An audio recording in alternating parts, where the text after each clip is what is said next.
The rain tapped its thin fingers against the kitchen window as Karen rinsed the wine glasses, her hands trembling with the memory of the night before. The neighborhood was still, so normal, wrapping her secrets in a quilt of gray clouds and distant lawnmowers.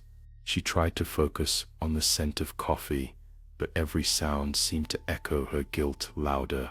Last night had been the 5th meeting of the Oakwood Women's Book Club, held right here in her neat, candle-lit dining room. 5 women laughing, pouring merlot, flipping through dog-eared pages, until the story Karen began telling grew darker, pulling them all in. She'd been so calm, rehearsed, as she described the man she said had been following her for months. Her voice had wavered, just enough for genuine concern in their eyes. In her basement, now, their voices replayed in jagged fragments. She heard Laura offer to walk her to her car, Donna suggesting pepper spray. They were so kind. Karen squeezed the dish towel, wishing she could stop remembering the way their faces had fallen, confusion turning to fear as the air filled with the metallic tang of panic and betrayal. Her hands had done what she always believed was impossible. One after another, she'd watched the life spill out of each woman she had called her sister.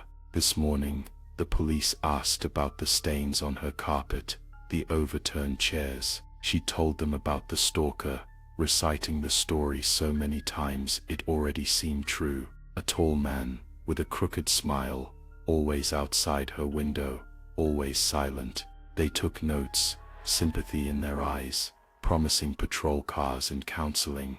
But the book club's empty chairs haunted her.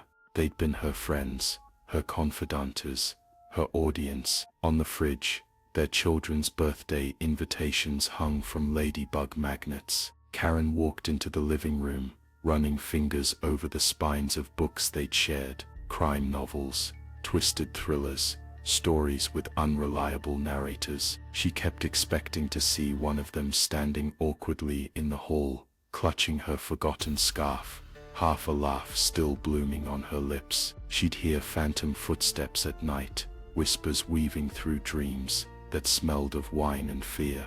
Maybe this was justice, a madness gifted for each life taken. Maybe the stalker wasn't fiction anymore. Maybe he watched her now, behind her own eyes, always waiting. Thunder rolled in the distance, and Karen startled at the reflection in the sliding glass door. A pale face, her own, but changed, eyes hollow and unfamiliar. She listened to the silence, wondering how long she had before her lies stopped working, before the stalker she created stepped out from her shadow and finished what she'd begun.